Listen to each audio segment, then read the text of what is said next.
नमस्कार। यूपीएससी की तैयारी और इंडियन इकोनॉमी का सिलेबस अक्सर एक बहुत बड़ी चुनौती लगता है ना? अगर हाँ, तो आप बिल्कुल सही जगह पर हैं।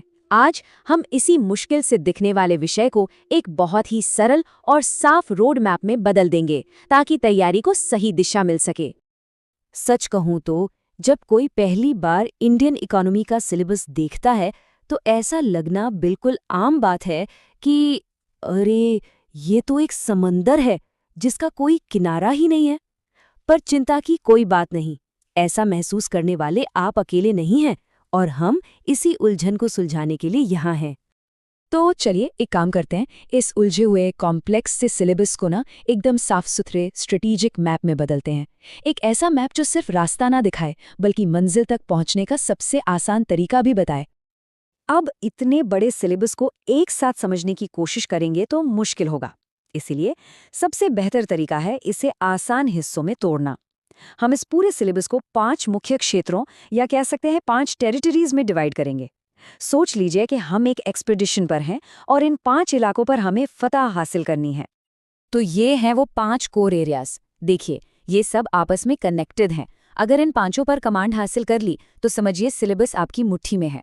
और हम अपनी जर्नी शुरू करेंगे इसकी सबसे बुनियादी चीज़ों से, अर्थशास्त्र के 2 पिलर्स, व्यष्टि और समष्टि अर्थशास्त्र से।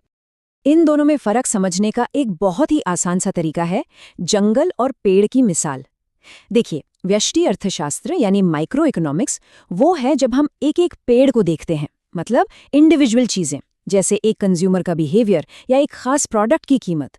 और समष्टि अर्थशास्त्र यानी मैक्रो इकोनॉमिक्स वो है जब हम पूरे जंगल को एक साथ देखते हैं, मतलब पूरी इकोनॉमी की बिग पिक्चर, जैसे देश की जीडीपी, महंगाई, बेरोजगारी।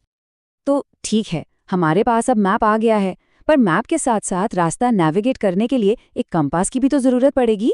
आखिर दिशा कैसे पता चलेगी? इकोनॉमी में ये कंपास का काम करते हैं कोर इकोनॉमिक इंडिकेटर्स। यही तो बताते हैं कि अर्थव्यवस्था का रुख किस तरफ है। चलिए एक उदाहरण लेते हैं, नेशनल इनकम का। सुनने में थोड़ा टेक्निकल लगता है पर असल में ये एक लॉजिकल जर्नी है। देखिए, हम शुरू करते हैं जीडीपी से, यानी ग्रॉस डोमेस्टिक प्रोडक्ट।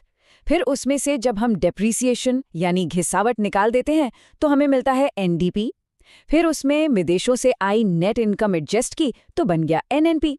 और आखिर में जब इसे देश की पॉपुलेशन से डिवाइड कर दिया तो निकल आती है पर कैपिटा इनकम। है ना, एकदम स्टेप बाय स्टेप प्रोसेस।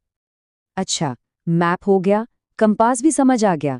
अब किसी भी सफर पर निकलने से पहले जरूरी सामान यानी सही टूल्स तो पैक करने पड़ेंगे ना।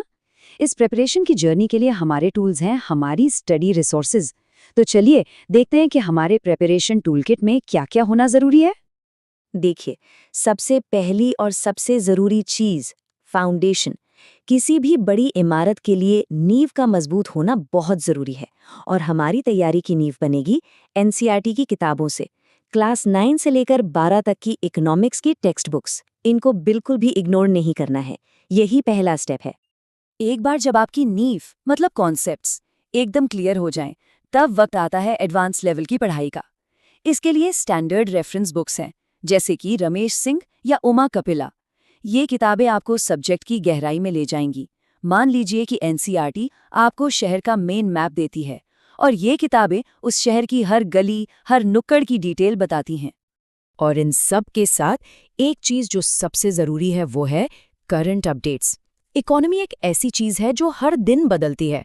इसके लिए इकोनॉमिक सर्वे और यूनियन बजट से बेहतर कुछ नहीं। इनको आप रियल टाइम सैटेलाइट डेटा समझ सकते हैं। ये आपको बताते हैं कि अभी इकोनॉमी में क्या चल रहा है और आगे सरकार का क्या प्लान है। ठीक है जी, तो अब मैप भी है, टूलकिट भी रेडी है, लेकिन गाड़ी चलाने से पहले ट्रैफिक रूल्स तो पता होने चाहिए ना, वरना एक्सीडेंट हो सकता है। बिल्कुल उसी तरह इस तैयारी की रोड पर चलने के लिए भी कुछ smart rules of the road हैं। चलिए उन पर एक नज़र डालते हैं। आपकी पूरी तैयारी और आखिर में सफलता इन 4 पिलर्स पर टिकी है। सबसे पहला, कॉन्सेप्ट्स को समझें, रट्टा ना मारें। दूसरा, करंट अफेयर्स से हमेशा अपडेटेड रहें। तीसरा, और बहुत इंपॉर्टेंट, डेटा और रिपोर्ट्स को एनालाइज करना सीखें। और चौथा, आंसर राइटिंग की प्रैक्टिस, प्रैक्टिस और प्रैक्टिस। इन चारों में से ये जो तीसरा पिलर है ना, डेटा एनालिसिस का, ये एक गेम चेंजर है।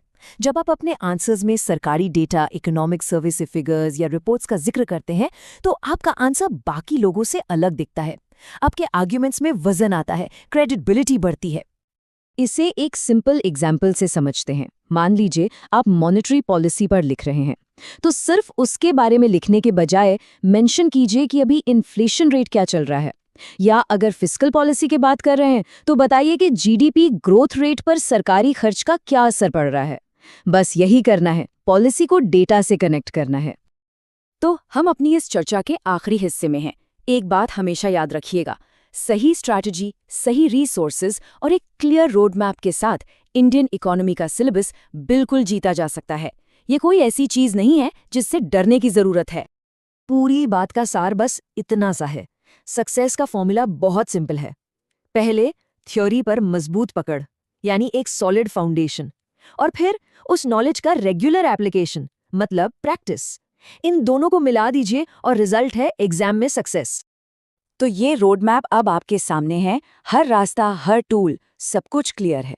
अब सबसे बड़ा सवाल ये है कि इस सफर का पहला कदम आप कब और कहां से उठा रहे हैं। क्या आज एनसीईआरटी का पहला चैप्टर पढ़ा जाएगा या इकोनॉमिक सर्वे का इंट्रो देखा जाएगा? शुरुआत तो करनी पड़ेगी। इस नई शुरुआत के लिए ढेर सारी शुभकामनाएं।